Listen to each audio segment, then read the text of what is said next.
Bienvenue sur le fil de la semaine 12. J'espère que tu te portes bien. Je suis Laetitia et grâce à toi, je vais prendre un instant pour me relier à l'univers et partager ce moment avec toi. Je vais utiliser aujourd'hui le tarot d'Osho, le tarot de la transformation, et je vais également te présenter l'oracle des animaux totems et leur nombre sacré qui va accompagner mes tirages dans l'énergie des prénoms et à voir si je l'inclus ou pas dans les tirages. Voici la carte de l'espoir et la carte de l'authenticité. Je l'ai déjà tirée 2 fois sur la fin d'année 2024, la carte de l'espoir. Je te mettrai le lien dans la description de cette vidéo. Ce que je ressens en regardant cette carte, c'est qu'il y a encore des personnes qui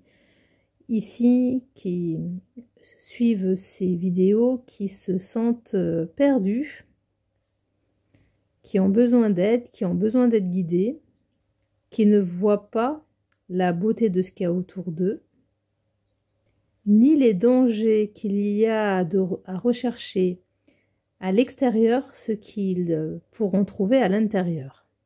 J'ai pas encore regardé le guide d'accompagnement pour aucune de ces deux cartes, car elles sont peut-être un peu à l'opposé. L'espoir, on voit 2 hommes qui se retrouvent. Je l'ai lu il n'y a pas longtemps, donc je me souviens bien que c'était 2 hommes perdus qui pensaient avoir trouvé un guide et qu'ils se rendent compte qu'au final ils sont paumés l'un comme l'autre. La carte de l'authenticité, je ne me souviens pas de l'avoir déjà tirée, de vous l'avoir déjà présentée. Quand on se consume, qu'on ait la foi et qu'on marche sereinement, voilà ce qu'elle m'inspire. S'il n'y avait pas cette jeune femme dans les bras de ce moine. Quand je regarde, ça m'évoque le fait de se libérer de la passion, d'une passion, d'y renoncer. Mais généralement, je suis toujours à côté avec le tarot d'Osho, mon ressenti. Je suis pas du tout connectée à l'éther comme beaucoup d'entre vous qui savez aller chercher l'information là où elle est. Je vous lis la parabole de l'espoir. Perdu dans la jungle. La joie de l'amour n'est possible que lorsque vous avez connu la joie d'être seul, parce qu'alors seulement avez-vous quelque chose à partager. Sans quoi, vous êtes comme 2 mendiants qui se rencontrent et s'accrochent l'un à l'autre sans pouvoir être heureux. Ils se rendent mutuellement malheureux parce que chacun espère, et espère en vain, que l'autre personne le comblera, mais l'autre se dit la même chose. Ils ne peuvent se combler l'un l'autre, tous 2 sont aveugles et ne peuvent pas s'entraider. Être seul. Alors personnellement, avec des enfants en bas âge, ça fait quelque temps que ça ne m'est pas arrivé. Alors vous allez me dire, oui, dans la journée, je suis seule quand ils sont à l'école, quand ils font leur activité. Mais je pense que c'est différent que de se retrouver seul. Vraiment, comme une méditation. Prendre le temps de s'observer et d'aller chercher les informations à l'intérieur de nous et le faire alors que l'on a la possibilité de ne pas avoir à nos trousses, c'est-à-dire vraiment se poser, s'observer et rester dans cet état le plus longtemps possible. Donc, il ne faut pas avoir de contraintes horaires. Personnellement, moi, c'est là où j'ai envie d'aller en vacances. Mais j'arrive pas à le faire comprendre à mon entourage. Parce que je ne peux pas leur expliquer où est la destination. Et j'ai pas encore pris le temps de... Je l'ai pas demandé à l'univers, tout simplement. Je ne l'ai pas demandé à l'univers. Est-ce que vous l'avez demandé? Est-ce que vous avez déjà éprouvé ce bonheur? Alors, que nous dit la carte 14, la carte de l'authenticité? Milarepa est le pseudomètre. L'important n'est pas le chemin que l'on suit, mais l'authenticité de celui qui cherche. Laissez-moi insister sur ce point. Peu importe le chemin que vous empruntez, si vous êtes sincère et authentique, vous atteindrez le but. Certains chemins sont peut-être plus difficiles que d'autres. Certains traversent une nature luxuriante et d'autres des déserts. Certains chemins parcourent de splendides paysages et d'autres ne traversent rien. C'est encore autre chose. Mais si vous êtes sincère, honnête, authentique et vrai, alors tout chemin mène au but. Le véritable chemin se résume donc en une seule chose, la sincérité.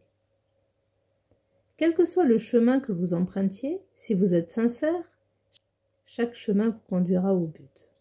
L'opposé est également vrai. Quel que soit le chemin suivi, si vous n'êtes pas authentique, vous n'atteindrez rien. Les chemins ne sont qu'accessoires. L'essentiel, c'est d'être sincère, d'être vrai. Voici ce qui se raconte au sujet d'un grand mystique, Milarepa. Quand il se rendit voir son maître au Tibet, il était si humble, si pur et si authentique que les autres disciples se mirent à le jalouser. C'était évident qu'il deviendrait le successeur du maître, et comme bien sûr il y avait des jeux de pouvoir, ils tentèrent de le tuer. Un jour ils lui dirent « Puisque tu as foi en ton maître, sauterais-tu de cette falaise? Si tu crois vraiment en lui, si tu as confiance, alors il ne peut rien t'arriver. » Et sans même hésiter un seul instant, Milarepa sauta. Les disciples se ruèrent au pied de la falaise qui faisait environ 900 mètres de haut.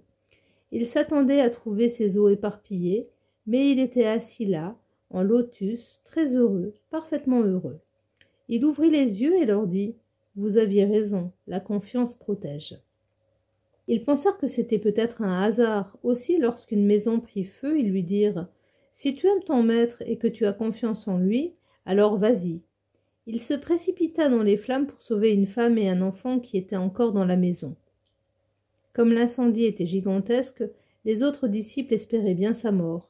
Mais lorsqu'il sortit avec la femme et l'enfant, il n'était même pas brûlé. La confiance le rendait de plus en plus lumineux. Un jour, alors qu'ils étaient en voyage et s'apprêtaient à traverser une rivière, ils lui dirent « Tu n'as pas besoin de prendre le bateau avec nous. Tu as une telle confiance, tu peux sûrement marcher sur l'eau. » Et il le fit. C'était la première fois que le maître le voyait. Il ne savait pas qu'on lui avait dit de sauter de la falaise, de pénétrer dans une maison en feu. Il n'en savait rien. Mais cette fois-ci, il était là, sur la berge de la rivière, et il vit Milarepa marcher sur l'eau. Il s'écria « Que fais-tu? C'est impossible. »« Ce n'est pas du tout impossible. Je le fais par ton pouvoir, maître. » Alors le maître pensa, si mon nom et mon pouvoir permettent à cet homme ignorant et stupide de le faire, et dire que je n'ai moi-même jamais essayé, alors il essaya et se noya. Après cela, on n'entendit plus jamais parler de lui. Alors bien entendu, cette lecture me ramène tout droit dans les lettres du Christ, que je n'ai pas trop pris le temps de lire ces derniers jours, et que je vous invite à commencer. Vous trouverez ce livre sur Internet, gratuitement, en format PDF, si vous ne l'avez pas. Car ce message d'Osho résonne pour moi pleinement avec la foi christique. Non pas en Christ, mais dans le message du Christ. Voici le taureau et le singe, le 30 et le 10 pour cette semaine 12, de l'oracle des animaux totems et leur nombre sacré, que je vais utiliser pour effectuer mes tirages sur l'énergie des prénoms, plutôt que de vous parler en numérologie des nombres en excès, des nombres manquants, etc., etc. Mon message étant incomplet car je n'ai pas votre nom de famille quand je fais le tirage d'un prénom intemporel, j'ai été appelée en me disant « Mais est-ce qu'il n'existerait pas un autre moyen ?» Et bien entendu, j'ai eu la réponse avec cet oracle.